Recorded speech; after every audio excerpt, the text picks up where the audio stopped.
Before we can tell you how the telephone works, we must say a little about sound. Sound waves consist of small and rapid changes in air pressure. The number of changes per second is called the frequency of the sound. To reproduce sound, we need a diaphragm. Here, the boy is making one with a piece of tissue paper and a comb.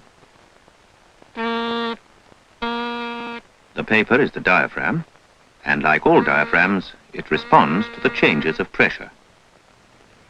To transmit sound, as in the telephone, we must connect two diaphragms together. Here we are using a taut string. When sound waves hit one of the diaphragms, it vibrates. The vibrations travel along the string to the other diaphragm, which reproduces the sound. This method has many obvious snags, but the basic principles apply to all telephones. In 1874, the inventor of the telephone, Alexander Graham Bell, wrote, "If I could make a current of electricity vary in intensity, precisely as during the reproduction of sound, I should be able to transmit speech telegraphically." This is a model of part of the apparatus with which Bell made his words come true. It is connected to another identical instrument by a pair of wires. Let's see how it is made and how it works. Firstly, there is a diaphragm made of parchment. It is attached to a soft iron strip mounted close to an electromagnet which has a permanent magnet core. The instrument could be used as either a microphone or as a receiver. It works by generating current from the movement of the strip in the field of the permanent magnet.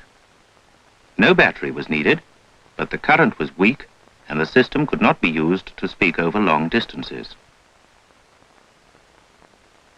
In the modern telephone, we have overcome this difficulty, so let's see what changes have been made over the years. This is a diagram of a modern microphone. The first point to note is that it is powered by a battery. These two wires carry direct current from the battery and also connect the microphone to the telephone wires, or line circuit. The second point to note is that the circuit is completed through a container filled with granules of carbon. We call the instrument a carbon granule microphone. This is the diaphragm. It is made of metal and is attached to one end of the container. Now let's see what happens when a sound wave hits the diaphragm. The wave pushes the diaphragm in and compresses the granules into closer contact. This decreases the resistance and allows more current to flow. The diaphragm then falls back and the granules move apart again, increasing the resistance and reducing the current. Let's see this again.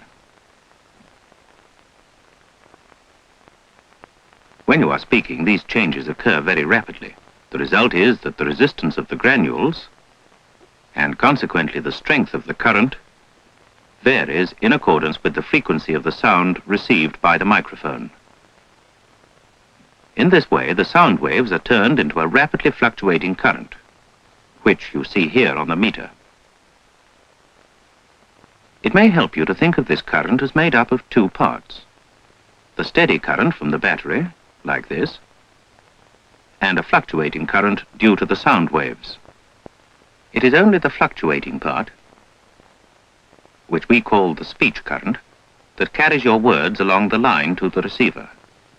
In the receiver, the current is turned back into sound waves again so that your speech can be heard. The diaphragm is attached to an iron bar, which is pivoted and mounted close to the poles of an electromagnet. The bar is called a rocking armature, and we use permanent magnetism in the electromagnet. In principle, the modern receiver is not unlike Bell's original, but it is very much more sensitive. Now let's see what happens when the speech current arrives at the receiver. Each fluctuation of the current varies the attraction of the armature, making it and the diaphragm vibrate at the same frequency, so reproducing the original sound. That is what happens when you speak to your friend on the telephone. So far, however, we have said nothing about how one telephone is connected to another. Let's look into this now. Here is a microphone. Remember, it needs direct current from a battery to make it work.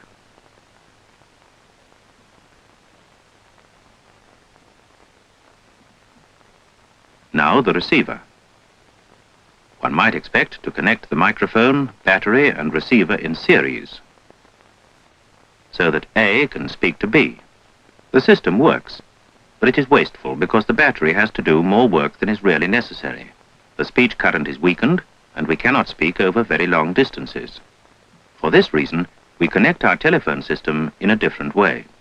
As we can work the receiver from the speech current alone, we remove the steady current by connecting the microphone through a transformer.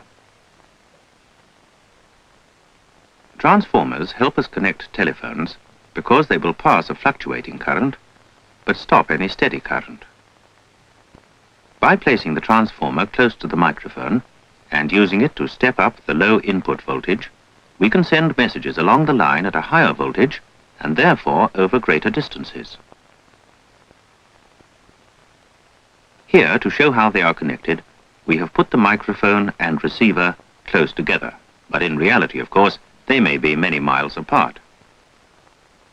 With this circuit, we can only speak in one direction. To speak in both directions, we could use another identical circuit like this. This method is rather wasteful, however, because there is no reason why we cannot use only one pair of wires by rearranging the connections like this. The microphone and receiver are now coupled together through the transformers at each end. We also need switches, or telephone hooks, to break the circuit and save the batteries when they are not in use. Lastly, we need bells, and they are connected so that they can be rung even though the switches are open. Current to ring the bells is supplied from the telephone exchange, which also contains all the equipment needed to connect one telephone with another. Here we have shown all the parts spread out, but in reality, apart from the battery, they are boxed together in the modern telephones with which we are familiar. We can now see what happens when a call is made. Suppose A wishes to telephone B. First of all, A must lift the handset. When he does this, the switch closes and a signal is sent to the exchange. Meanwhile, direct current flows in the microphone circuit, ready for A to speak. We are assuming that A is connected to a manual exchange. The signal stays on until the operator answers A by plugging into his number. She now plugs into line B and makes B's bell ring by moving a key. When B answers by lifting her handset, the switch closes.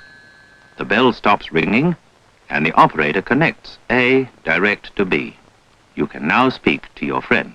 Aldebaran 7961. Hello, Joan. This is Eric. Hello, Eric. How are you? At both telephones, direct current is energizing the microphones. The speech current is transmitted through the transformers and along the line like this. All right, Eric. Goodbye. Goodbye. This, then, is a simple form of circuit by which our telephones can be connected.